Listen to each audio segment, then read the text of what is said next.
SEC play this weekend. LSU, number 16, headed to Columbia to face South Carolina. When you saw the schedule come out, you were probably like, this isn't a game I'm really worried about. Wrong.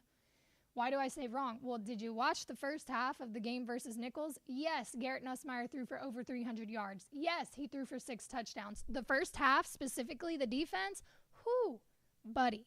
There's no way that Nichols comes into Tiger Stadium and makes that many LSU fans alarmed for the rest of the season. However, that is exactly what happened. I'm trying to be positive. There's a noon kick. It's a day game, dude. We're starting SEC play off with a noon kick. Thank God it's not a home game, because I got to tell y'all something. Being out there that long for those vlogs is brutal. It'll happen. It'll definitely happen this season, but not this weekend. Couple different things to note. We're going to preview it. We're going to keep it short and sweet, but I'm going to give you all the info that you need. This is the first time that LSU has headed to Columbia since 2008. It's the beginning of conference play. I'm going to be a little negative here. Not negative, but realistic. You can't lose this game. There's no way that you can lose this game. Oh my God, I'm getting a phone call that I'm still on mute. Hang on, I'm actually going to answer this. Hello. You're on mute. Yeah, I fixed it. Oh, okay. Thank you. You're welcome. Bye. Bye. Mr. Anthony Renato. Look, I have a hell of a team behind me checking out the show, making sure that we're good to go. We're actually going to preview now. No more distractions, no more phone calls, no more comments in the chat about me being mute unless I'm actually mute. Where was I? First time in Columbia since 2008. Conference play. You can't lose this game. You cannot start off SEC play 1 and 2. It can't happen. You open up a door to lose many, many, many more games. I think there's 6 losable games on this schedule. You've got Ole Miss on the road. You've got Texas A&M on the road. If you can't beat South Carolina in Columbia to start SEC play, you've got a whole nother slew of issues. We've got a lot on our plate. You lose your run game after week 1. You just lost your best defensive player after week 2. Not ideal for what LSU is looking for. However, you deal with what you got. South Carolina is coming off one of their best performances. It's week 2. What am I talking about? Their best performance this season. Big win over Kentucky. Beat them 31-6. Lenore Sellers, extremely efficient. You look at the box score, not completely telling of what that game looked like, but I'll tell you, he averaged 11.9 yards per pass, and he threw the ball 14 times. This LSU secondary is going to make sure he throws the ball a lot more than 14 times. So there's problem number 1. A little bit of a red flag. If this secondary can't figure it out, they're going to be in trouble. Why? Because South Carolina has no ground game. It's a blessing and a curse, right? Okay, no ground game to worry about. They're going to have to throw the ball. And when you have a quarterback that's a pretty good game manager like Lenore Sellers, you're going to be in some deep shit as the LSU secondary still hasn't figured it out. Specifically against Nichols, it's SEC play. Step it up. Like I said, they're coming up. They've got some fire going, right? You carry over the momentum of a 31-6 win over Kentucky, and now you're hosting LSU at home to start SEC play. They haven't been there in, bad at math, since 2008. So that's 16 years. Correct me if I'm wrong, chat. But they're fired up for this. They want nothing more than to beat some ass. They want to beat LSU at home. LSU has so much to prove right now because nobody is completely confident, right? I see the super chat. Thanks, Ant. I'll get there in a second. So could be some trouble for the secondary.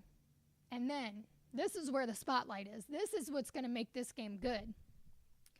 South Carolina has the number 1 pressure rate in the country. LSU has the number 6 pressure allowed in the country. So you're going to have a deadlock on that front line. You're facing one of, if not the best offensive line in the country versus a hell of a pass rush. Dylan Stewart and Kyle Kennard, they've combined for 6 sacks and 7 tackles for loss. so far in 2 games. And as a team, South Carolina leads the SEC with 10 sacks. Now, on the other hand, LSU has not allowed a single sack against USC, against Nichols. Garrett Nussmeier has gotten the protection that he's needed to be able to have 2 games where he throws for over 300 yards. This is where it's somebody's going to break. You can't both be the best. Somebody's going to give in. There's going to be a hold, and somebody's going to capitalize. Is it going to be LSU or is it going to be South Carolina? The pluses for LSU, you have a quarterback that you can rely on. You have no ground game. We know. John Emery out for the season. Tragic. Your heart breaks for the kid. It really screwed the strategy for the season because now you're relying on Josh Williams and Caleb Jackson to get it done, and they can't seem to figure it out, so you have to throw the ball. You do have a quarterback who has taken the pressure of following 2 Heisman, of all the offseason talk and, this long-awaited 3 years plus to get his time. He's had a lot of pressure, and now he has no ground game. He has to throw the ball, and he has proven a point that he can handle it. He's got to be able to handle it this weekend, though. On the flip side, South Carolina doesn't have a ground game either, so it's really a battle of the quarterbacks here. So you've got the O-line and the pass rush, and then 2 quarterbacks that are going to go head-to-head. Who can throw more yards? Who can throw more touchdowns? I would love nothing more, and actually, after being on campus this past weekend, I know a lot of LSU fans feel the same way, than to see Caleb Jackson go to town, go to work. Josh Williams, go to work. If you can figure out how to get the ground game going, LSU is going to be a real contender if they fix the defense too. But you know what I mean? The offense is going to be right up there with last year's offense if they can figure out how to make the offense versatile. You've got so many options in the receiver room, barring the injuries. We're still waiting on a Chris Hilton, not diagnosis, but whether he's going to play. As far as we know, he's day-to-day, and that's going to be a game-time decision. Those injury reports are due 90 minutes before the game to tell the media and to tell the other team who's going to be playing, who's eligible, who's feeling okay. So we'll find out, I'm sure, 90 minutes before kick on Saturday whether Chris Hilton will be back. Kyle Parker is still questionable. Garrett Dellinger will be back, which is great.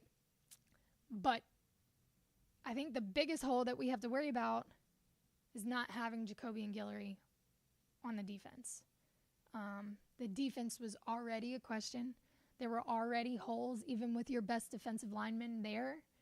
And now you've got even more because he's no longer there. So they've done some shuffling. You're going to see a lot of rotation this weekend to hopefully fill the holes and get by. They're going to be getting by until somebody steps up for the rest of the season because, again, Guillory is out. He tore his Achilles. He had surgery on Monday. He's done. Hate to see it. But it is what it is. The secondary has made some moves since Nichols. You saw Sage Ryan move over back to safety. Zy Alexander is at corner.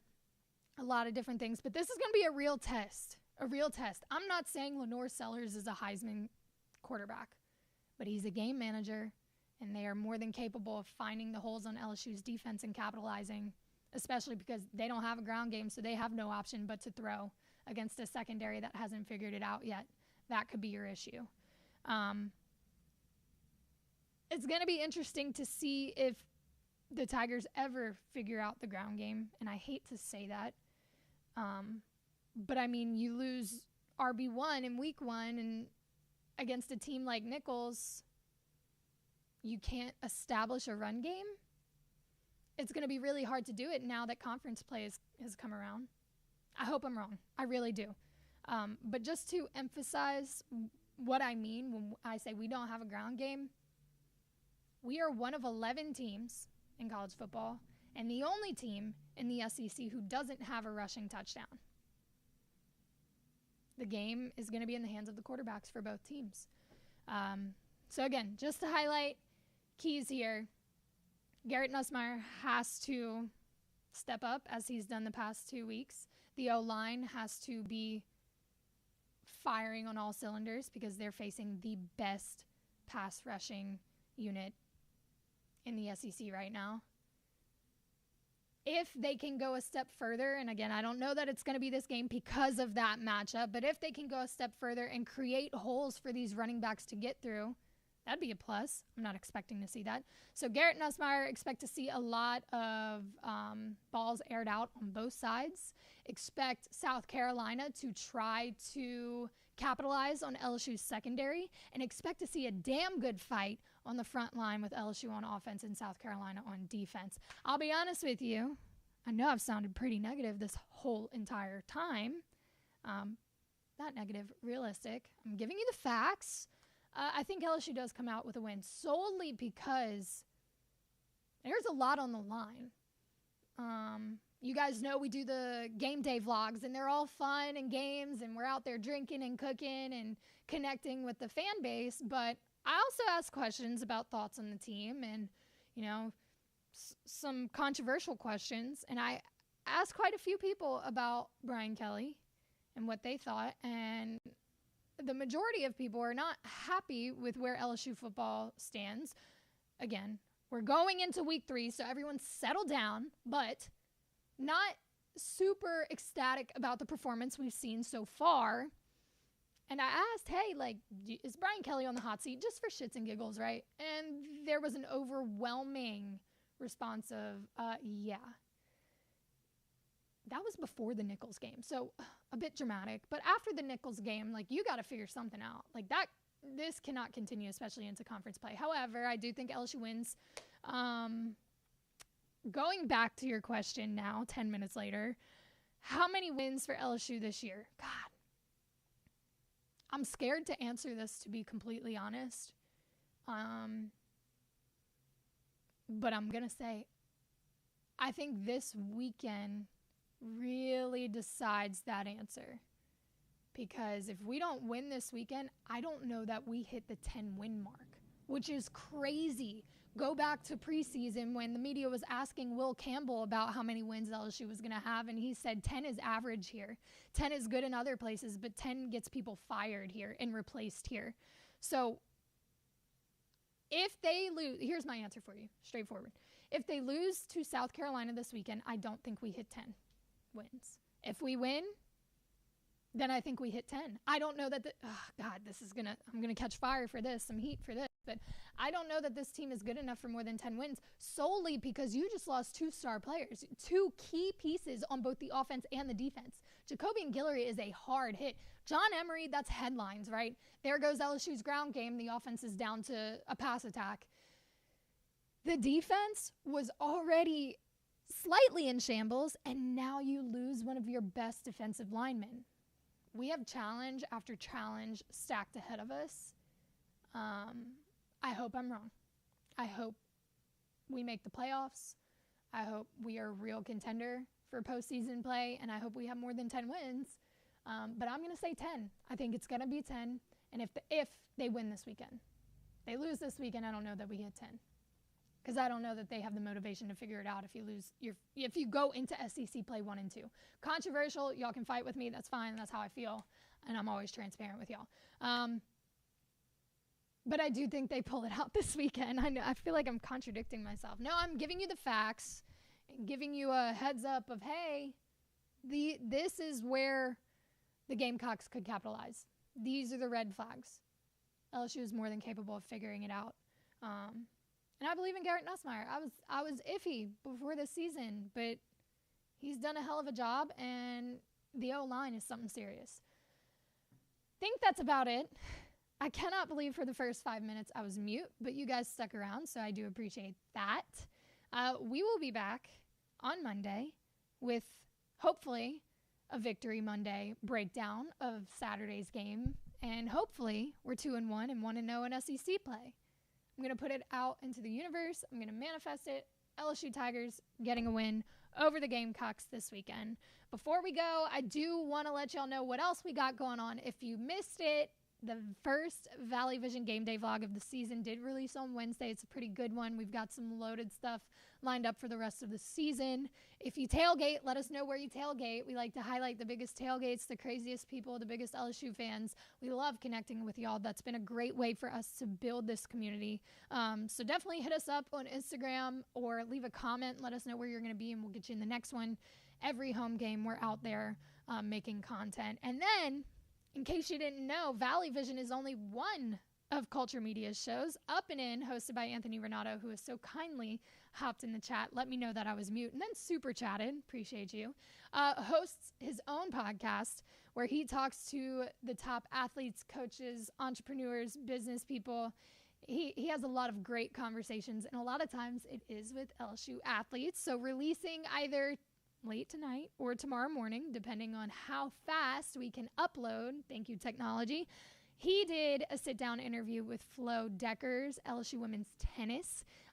She is from Norway, Netherlands. Wow, good one, Abby. She's from the Netherlands. She talks a lot about what it was like to come over here not knowing English and, being a D1 athlete. Really cool story. And then we also recorded an Up and In episode with Steven Monster Milam from LSU Baseball, which will release next week. So just some things to be on the lookout for. Again, lots of cool content headed y'all's way. We work our asses off to make sure that there's something for everybody and that we can connect with everybody. So give those a look. We appreciate y'all's support, and we will see y'all on Monday. Go Tigers.